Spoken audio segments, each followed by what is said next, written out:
Hi all അസ്സാം വലൈക്കും. അപ്പോൾ ഞാനിന്ന് വന്നിട്ടുള്ളത് നല്ലൊരു അടിപൊളി നാടൻ കറീൻ്റെ റെസിപ്പി ആയിട്ടാണ്. മത്തനും പരിപ്പും ഒതുക്കിയത്. ഇങ്ങനെയാണ് എൻ്റെ വീട്ടിൽ പറയൽ. ഇതിന് മറ്റെന്തെങ്കിലും പേരുണ്ടോ എന്നുള്ളത് നിങ്ങളൊന്ന് കമൻറ്റ് ബോക്സിൽ പറയണേ.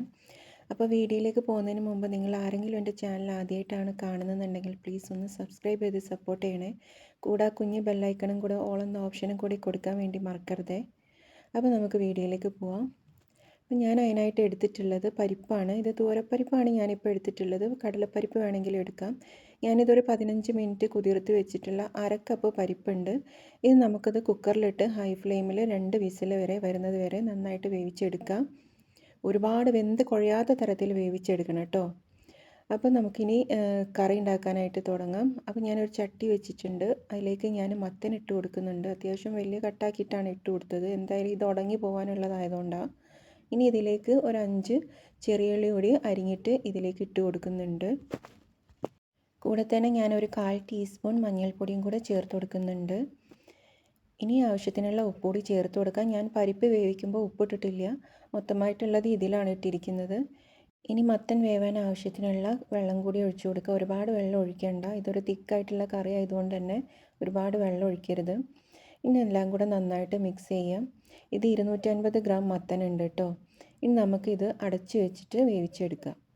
ആ സമയം കൊണ്ട് നമുക്ക് തേങ്ങ ഒതുക്കിയെടുക്കാം. അതിനായിട്ട് ഞാൻ ഒരു 1/4 കപ്പ് തേങ്ങ എടുത്തിട്ടുണ്ട്. 1/4 കപ്പ് എന്ന് പറയുമ്പോൾ അതിനെക്കാട്ടി കുറച്ചുകൂടെ കൂടുതലുണ്ടാവും. ഒരു 6 ടേബിൾ സ്പൂൺ ഉണ്ടാവും. അതിലേക്ക് 5 പച്ചമുളകും 3 അല്ലി വെളുത്തുള്ളിയും 1/4 ടീസ്പൂണും മഞ്ഞൾപ്പൊടി എടുത്തിട്ടുണ്ട്. അത്യാവശ്യം നല്ല എരിവുള്ള പച്ചമുളകാണ്. എരിവുള്ളത് നോക്കിയിട്ട് തന്നെ എടുക്കുക. കാന്താരി മുളക് എടുത്താലും ബെസ്റ്റാണ്. കാരണം ഇത് അത്യാവശ്യം എരിവും ഇച്ചിരി സ്വീറ്റും ആയിട്ടുള്ള ഒരു കറിയാണ്. അപ്പോൾ അത്യാവശ്യം എരിവുള്ള മുളക് തന്നെ എടുക്കുക. നന്നായിട്ട് ഒതുക്കി കൊണ്ടുവരാം. ഇപ്പോൾ ഇതാ നമ്മൾ മത്തനൊക്കെ വെന്തോ നോക്കാം. അതിലേക്ക് ഞാൻ കുറച്ച് കറിവേപ്പില കൂടെ ഇട്ട് കൊടുക്കുന്നുണ്ട്. ഇപ്പോൾ മത്തൻ കഷ്ണങ്ങളൊക്കെ നന്നായി വെന്തോ നോക്കാം. ഇപ്പോൾ അത് നല്ലതായിട്ട് വെന്തിട്ടുണ്ട്. ഇനി ഇത് സ്പൂണിൻ്റെ ബാക്ക് വശം കൊണ്ട് നന്നായിട്ട് ഉടച്ചു കൊടുക്കാം. എല്ലാ കഷ്ണങ്ങളും നന്നായിട്ട് ഉടച്ചു കൊടുക്കാം. കാരണം ഈ കറീൻ്റെ പേര് തന്നെ ഒതുക്കിയതെന്നാണല്ലോ. അപ്പം ഈ കഷ്ണങ്ങൾ അങ്ങനെ മുഴുവനായിട്ട് എടുക്കേണ്ട ആവശ്യമില്ല. എല്ലാം കൂടെ നന്നായിട്ടൊന്ന് ഉടച്ചു കൊടുക്കുക. ഇങ്ങനെ സ്പൂണിൻ്റെ പിറകു വശം കൊണ്ട് ഉടയ്ക്കുമ്പോൾ തന്നെ എല്ലാം നന്നായിട്ട് ഉടങ്ങി കിട്ടും. ഇപ്പോൾ ഇതെല്ലാം നന്നായിട്ട് ഉടച്ചെടുത്തിട്ടുണ്ട്. ഇനി നമുക്കിതിലേക്ക് ചേർക്കേണ്ടത് നമ്മൾ വേവിച്ചെടുത്തിട്ടുള്ള പരിപ്പാണ്. അതുകൂടെ ഇതിലേക്ക് ചേർത്ത് കൊടുക്കാം. ഈ ഒരു പരുവത്തിലാണ് വെന്ത് കിട്ടേണ്ടത്. ഒരുപാട് വെന്ത് കുഴങ്ങി പോവാത്ത രീതിയിൽ എടുക്കണേ. അപ്പോൾ ഇതുകൂടെ ചേർത്ത് കൊടുക്കാം. ഇനി ഇത് രണ്ടും കൂടെ നന്നായിട്ട് മിക്സ് ചെയ്തിട്ട് ജസ്റ്റ് ഒന്ന് തിളപ്പിച്ചെടുക്കുക. ഇപ്പോൾ അത് നല്ലതായിട്ട് തിളയ്ക്കുന്നുണ്ട്.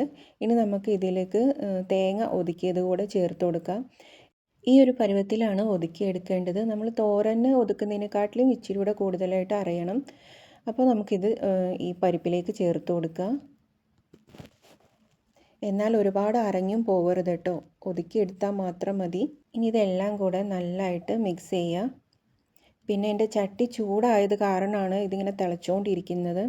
പിന്നെ ഈ ഒരു കൂട്ട് ഇട്ട് കഴിഞ്ഞിട്ടുണ്ടെങ്കിൽ ഒരുപാട് വെട്ടി തിളക്കേണ്ട ആവശ്യമില്ല. അപ്പോൾ ഇതിൻ്റെ ടേസ്റ്റ് മൊത്തം മാറും. ഞാനിപ്പോൾ തീ ഓഫാക്കിയിട്ടിരിക്കുകയാണ്. കാരണം ചട്ടിക്ക് അത്യാവശ്യം നല്ലതായിട്ട് ചൂടുണ്ട്. അപ്പോൾ നിങ്ങൾ തീ കുറച്ചിട്ട് വേണം ഈ ഒരു കൂട്ട് ഇടാനായിട്ട്. ഇത് നന്നായിട്ടൊന്ന് മിക്സ് ചെയ്ത് കൊടുക്കുക. ഇനി ഇതിലേക്ക് ഞാൻ ചേർക്കുന്നത് 1/2 ടീസ്പൂൺ പഞ്ചസാരയാണ്. ഇതാണ് ഇതിൻ്റെ ഒരു ഹൈലൈറ്റ് ആയിട്ട് വരുന്നത്. എരിവുള്ള പച്ചമുളകും ഉപ്പും ഇച്ചിരി സ്വീറ്റും. കാരണം ഇതിടാൻ മറക്കരുത് കേട്ടോ. ഈ ഒരു പഞ്ചസാര ഇടുമ്പോൾ മാത്രമാണ് ഇതിനുള്ളൊരു പ്രത്യേകമായിട്ടുള്ള ടേസ്റ്റ് വരുന്നത്. അപ്പോൾ നിങ്ങൾ എന്തായാലും ഇതിടണം. അപ്പം ഇപ്പോൾ ഇതാ അടിപൊളി കറി റെഡി ആയിട്ടുണ്ട്. ഇത്ര തിളച്ചാൽ മതി. ഇനി നമുക്കിത് അടച്ചു വെച്ച് മാറ്റി വെക്കാം വറവിടാനായിട്ട്. ഇപ്പോൾ വറവിടാൻ വേണ്ടിയിട്ട് ഞാനൊരു പാൻ വെച്ചിട്ടുണ്ട്. അതിലേക്ക് 2 ടേബിൾ സ്പൂൺ വെളിച്ചെണ്ണ ഒഴിച്ചു കൊടുക്കുന്നുണ്ട്. അതിലേക്ക് ഞാൻ കുറച്ച് കടുക് ഇട്ട് കൊടുക്കുന്നുണ്ട്. അതൊന്ന് പൊട്ടി വരുമ്പോൾ കുറച്ച് കറിവേപ്പില കൂടെ ഇട്ട് കൊടുക്കുക. ഇനി ഇത് നന്നായിട്ടൊന്ന് മൂത്ത് വരുമ്പോൾ നമുക്ക് കറിയിലേക്ക് ഒഴിച്ചു കൊടുക്കുക. അപ്പോൾ ഇത്രയേ ഉള്ളൂ ഈ കറി. കാരണം അടിപൊളി കറിയാണ്. സിമ്പിളാണെങ്കിലും നല്ല അടിപൊളി കറിയാണ്. ഇത് ചോറിൻ്റെ കൂടെ ഇത് മാത്രം മതി കഴിക്കാനായിട്ട്. ഒരു വട്ടമെങ്കിലും നിങ്ങൾ ഉണ്ടാക്കി നോക്കിയില്ലെങ്കിൽ ഇതുപോലെ ഒന്ന് ഉണ്ടാക്കി നോക്കണേ. നല്ല അടിപൊളി ടേസ്റ്റാണ്. അപ്പോൾ നിങ്ങൾക്ക് എൻ്റെ ചാനൽ ഇഷ്ടപ്പെടുന്നുണ്ടെങ്കിൽ, വീഡിയോ ഇഷ്ടപ്പെടുകയാണെങ്കിൽ പ്ലീസ് ഒന്ന് സബ്സ്ക്രൈബ് ചെയ്ത് സപ്പോർട്ട് ചെയ്യാൻ വേണ്ടി മറക്കല്ലേ. കൂടെ കുഞ്ഞ് ബെല്ലൈക്കണും കൂടെ ഓൾ എന്ന ഓപ്ഷനും കൊടുക്കാൻ വേണ്ടി ശ്രമിക്കണേ.